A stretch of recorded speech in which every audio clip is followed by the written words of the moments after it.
Hello everyone, I'm Jacob Kaufman, and this is the Nerd on the Street website archive video for this particular version of the Nerd on the Street website, codenamed College. Alright, so this is a little ironic. I created this version of the website with the full intention to leave it up for the next 4 years, and instead it's been up for about 6 months and I'm already just about done with it.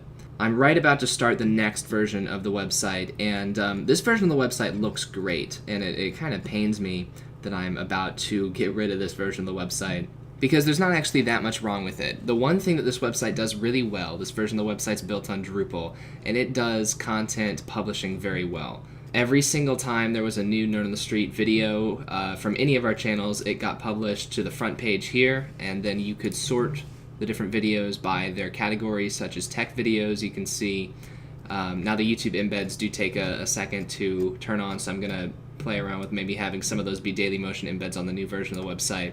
But yeah, we've got tech videos. There's a page for Nerd on the Street news, even though that's not really an active series anymore. There's a page for it, and you can see it's got all of the links and stuff for the show. And then gaming videos have their own spot. And within gaming videos, we even had the ability to do some advanced things in Drupal, such as in the sidebar, we've got different playlists. So you can click on the Extra Life 2015 playlist, and now you'll go to another place. And notice I've set up custom URLs for all these different pages. We clicked on Extra Life 2015. Now we've got an entire playlist for Extra Life 2015, and that lists all of the videos. Now there's no pagination here. It's all on one page. But yeah, that's nice. That's something that I added after the fact, was the ability to have those playlists. If we take a look at our forums here, the forums were one of the things that I was not happy with. The forums are extremely simple, extremely minimalistic. If we go into this random thing that somebody left, you can see I actually made this look a lot better than it looked at first. By default, there was no good word wrapping. Words were cutting off. So I fixed the word wrapping up a lot. I fixed up the spacing. There was a lot more spacing, a lot of spacing issues at first. I added the horizontal line here between the post and comments. Now, I'm not super happy with the way that forums work. If we log in here, I'm going to log into, I'll try logging into our test account. I can't remember the credentials for the test account. I'll just log in with my own account. So if we log in here, you can see what it looks like for a logged in person, albeit this is with the admin bar at the top of the screen. One of the problems I have with this version of the forums is that you can either reply to an entire thread and add another top-level comment, or you can reply to an individual post, and that's because the forums in Drupal, the forum plugin, is basically, it just creates an article that people can comment on, and I don't like the ability to have threads within threads. I only want one thread per forum topic. If we go into, this is a bad example because there's only one thing in here, but if we go into a more active, this is a much more active thread, and you can see I responded to the initial post, and then somebody responded to me, so you can see that this next post is indented, and then I responded to the initial post again, so that it wasn't indented anymore. And this is all the same conversation, but sometimes it's indented and sometimes it's not. It just depends on if they click reply or if they just reply at the bottom of the screen. So yeah, I don't think that looks very good, and the reason why it does that is because, once again, Drupal wasn't built for forums, and the forums plugin is really just an ad hoc way of doing it. It's not really proper forums. Another example of that is the chat room plugin, which took quite a bit of effort to get working. You'll notice in the sidebar, initially there was no chat room on this website. The only chat room was this box on the left that is a Discord widget. It's a custom Discord widget that I think looks better than the official Discord widget. So you can click on join server and then you can join our Discord channel. And Discord is great sometimes. Sometimes they have problems with capacity. And right now they're completely free, they don't charge, but they also don't let you self-host. So I'm considering moving away from Discord. But even if we stay with Discord, you can see one of the issues we've got is the user list. There are a ton of users here that are just either not connected, or some of these, like this person never signed up for Discord until the third time they were here, so they've just got 3 different users with their name. And none of these accounts on Discord tie in with the accounts on our website, and I don't really like that. And I don't like that Discord has like friends lists and stuff, because we're not trying to make a freaking Skype clone here. This was supposed to be a tie-in to our website. So I don't like Discord being the only chat room on the website, so I added this other chat room.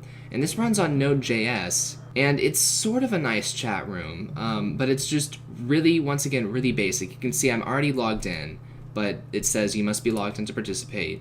And the reason why I put that is because if you are not logged in and you view that chat room, then it's just going to look like it's broken, because you can see here there's just no box to enter text when you're not logged in. It's a really basic plugin. On the back end, it's got the ability to store chat messages and display them, and it has like scrolling history and stuff. Not when you're logged in, apparently. When you're not logged in, you can't scroll back in the history for some reason. When you are logged in, you can scroll back and view older history, as you can see, and I think that's kind of cool. But this really isn't built to scale, this chat room. Notice nobody's usernames are linked or anything. It just displays what their usernames are. And I cannot ban people from this chat room, and I can't even remove messages from the chat room as of right now. If I wanted to remove a message from one of these, I would actually have to go into the database and delete a row from the database. There's no moderation ability whatsoever. And so far, miraculously, for the few weeks that this chat room's been on the website, nobody is like posting anything inappropriate or spammed us or anything. But yeah, it's really a ticking time bomb. If you have no moderation capability, eventually somebody is going to start spamming, and you're not going to be able to ban them. And once you do ban them through the Drupal tools, once again, there's no way to easily remove their messages from the chat room. So everything in Drupal, you can watch the initial video. The Beam plugin here now displays older posts. I'm not sure how I feel about that, how you can watch old live streams. On the one hand, it's nice for people who want to do that, but on the other hand, I don't know how I feel about that you can watch all the older live streams as of now. But yeah, Drupal is made for publishing content, is made for posting articles, and the interactive stuff, such as chat rooms and forums, I got them working, and it's sort of bittersweet leaving Drupal, because I really did put a lot of effort into getting these working. But even after all of that effort, it looks nice, but it's just not a great experience actually doing it. And another interactive thing is the sponsors page, which, as you can see, there's nothing here except for a link to the Google form, because you can't make a Google form.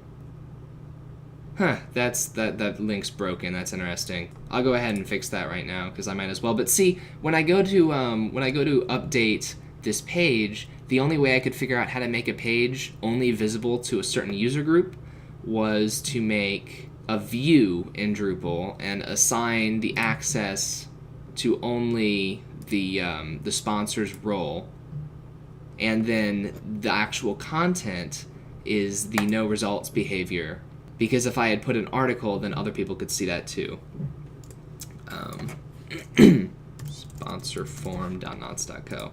All right, so yeah, it's even though it's possible for me to make this work, it's just really cobbled together. It's ad hoc. It's really just not what Drupal was built for. Clearly, this is the Nerd on the Street sponsor form, and that's hosted on Google Forms. And the new version, the new content management system that I'm going to use for the next version of the website is going to have form submission built in. It's going to have forms and chat rooms built in.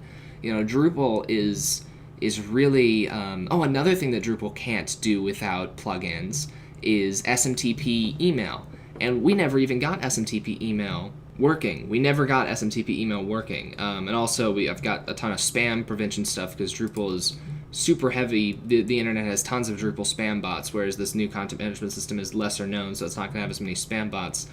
But yeah, we never got SMTP email working. I actually had to go in and modify code in the Drupal PHP pages to get Elastic email working. Drupal was made to use the PHP mail function. Yeah, I know that there's a security update available. The only reason I haven't installed that is because I'm actively working on the new version of the website, so it would not be a good use of my time. It takes so long to update Drupal because I've hacked so many things in the core. I have changed so much of the core Drupal code that whenever I go to update, I've got a text file that just lists all these different files that after I update, I have to go and make these modifications to the files for this website to stay the way that it is. So yeah, Drupal is really built on, if you go to the Drupal website, it's built on mods. It's built on add-ons. It's built on third-party developers doing things. If we go to download and extend, it's really built on modules is what they call them. And if we go here and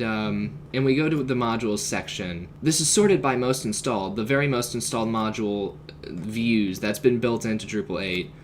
So obviously that module is not available for Drupal 8. The next most popular thing is only released for Drupal 7. The Drupal 8 version is an alpha. The next most popular, most installed plugin is an alpha for Drupal 8. It's only stable released for Drupal 7. Drupal 8 alpha, Drupal 7 only, Drupal 8 in development, Drupal 7 only, Drupal 8 only an alpha version, Drupal 7 only, Drupal 7 only version 7, only version 7, version 7 only. All right, this one, so we had to go halfway down the page to find one thing that works on version 8 of Drupal. And Drupal 8 has been out for around 9 months now. Maybe, yeah, I'm going to say 8 or 9 months Drupal 8's been out. 8 or 9 months, and we had to go halfway down the page, sorting by most installed, to find one plugin that has a stable release for Drupal 8. Most of the plugins, 90% of the plugins I would say, only have stable releases for Drupal 7, and in fact, the Forms plugin, the Chat Room plugin, the Elastic Email plugin, the SMTP email plugin, most of the plugins that I'm using on this website are alpha versions or beta versions. And it's really just not a nice experience for me as an administrator, and it's really, I think people can tell it's cobbled together. Oh, one thing that I want to show is the Displaced page. This is just a stickied post here. This is just I made an article called Displaced Season 2, and I stickied it onto the front page. That's just a link to the Displaced page. So I made this cool Displaced page, and I hope I can make something dysfunctional with the new version of the website. This wasn't like built-in Drupal stuff. This is just a basic page in Drupal, but this was done with CSS trickery. If you can see, the Displaced link on this website goes to nerdonthestreet.com/displaced #nav. And if you go to displaced.nots.co, which the URL shortener is really handy for things like this, displaced.nots.co sends you to /displaced #nav. Now, hashtags or pound signs or number signs, those are CSS selectors. So the Displaced page uses CSS to show and hide content. So this is what you get by default if you go to the Displaced page, and then you can select Season 1, and then you can look at Season 1 of Displaced, and you get links about Season 1 and the description and the playlist here. And then you can click on Season 2, and you can switch between Season 1 and Season 2, and it goes between #default and #item2 up here. I could change those if I wanted to. And then to get back to the front page, you just have to click the Displaced link again. And that was the most functional part of this website, probably, was the Displaced page. But you can tell, like, if you scroll down and then click on a button to change to another section of the website, you get scrolled back up to the top of the page. And that's not it's not a nice experience. Same if you click on the Displaced link, then you get scrolled down. So your scroll bar is jumping all over the place when you're going here. This is the nicest page on this website, and even it's got these issues with presentation. So yeah, the new version of the website, this version looks really nice if you're looking at a screenshot of it. The new version I'm hoping will look really nice if you're actually using it. Because like if you look at a screenshot on this version of like the chat room, nothing looks wrong with the chat room if you just take a screenshot of it. But I shouldn't have had to set up a separate node server to do this. The new version, the new content management system that we're using for the next version of the website has chat rooms built in, rather than this is being hosted on a separate node.js server running on the same physical machine as our web server. Yeah. Podcasting. I liked how podcasts were handled for this version of the website, and we're going to continue doing this for the next version of the website. They were posted as articles, and they showed up on the front page just like everything else. And yeah, it was just, we have a description, we've got the MP3 embed, we've got the MP3 link. This is an audio embed. It's using the HTML audio element to display the scrubber and everything. And then yeah, we just got the link dump. And searching worked really well. We can search Adam's computer in here, and we can get the things about building Adam's computer, and the actual relevant videos come up first, and then you get the podcast episodes that link to that. So yeah, I really did like the searching functionality. This was the best searching we've ever had, was with Drupal, because Drupal was made for article publishing.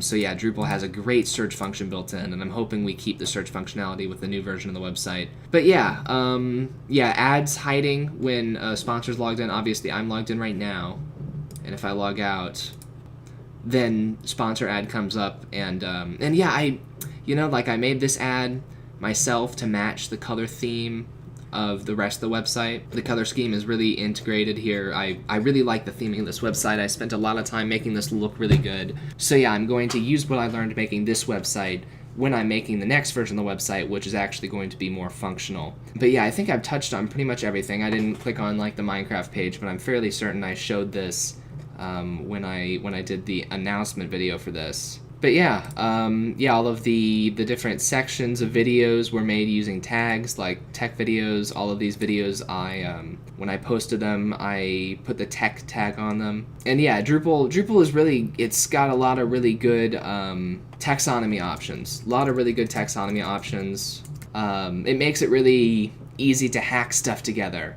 But I'm tired of feeling like I'm hacking this website together and holding it together by these crazy tricks. If we go to structure, yeah, like block layout, super powerful stuff, the block layout. But see, like, to get that, the chat, this is the chat block, and it's set as a block on the content page, so it's just only configured to display on /live, but every single page has this block, like, loaded. It just doesn't display it. So I don't like that kind of thing. I wish it was easier to make actual pages without doing hacks, like adding a block to the global template and then only displaying it on certain pages, or adding a block to the global template and then such as advertisements, and then only displaying it to certain user groups. It's powerful, and it makes you appreciate how complex Drupal is, but I think that we can do it better with this new version of the website. Basically, this is the best version of the website that we've had yet, especially in terms of content browsing. But yeah, like the live stream page, or trying to ramp up live streams, this chat room really isn't a great chat room, and I think I relied too much on Discord when I made this version of the website, because I don't want my whole chat live stream platform built on Discord. But now I've already got a ton of people using it, so it's kind of tricky. But yeah, this was a really nice version of the website. You can see there's an about page, a help page, and a contact page, and this contact page actually worked, so yeah, that's nice. And yeah, this was the codename college version of the website, and it is the summer before college, and I'm moving on to the next version, so hopefully the next version will actually last 4 years like I intended this one to. That is the Nerd on the Street archive entry for the website codenamed college. So I'm Jacob Kaufman with nerdonthestreet.com, and I'll see you guys later. Bye.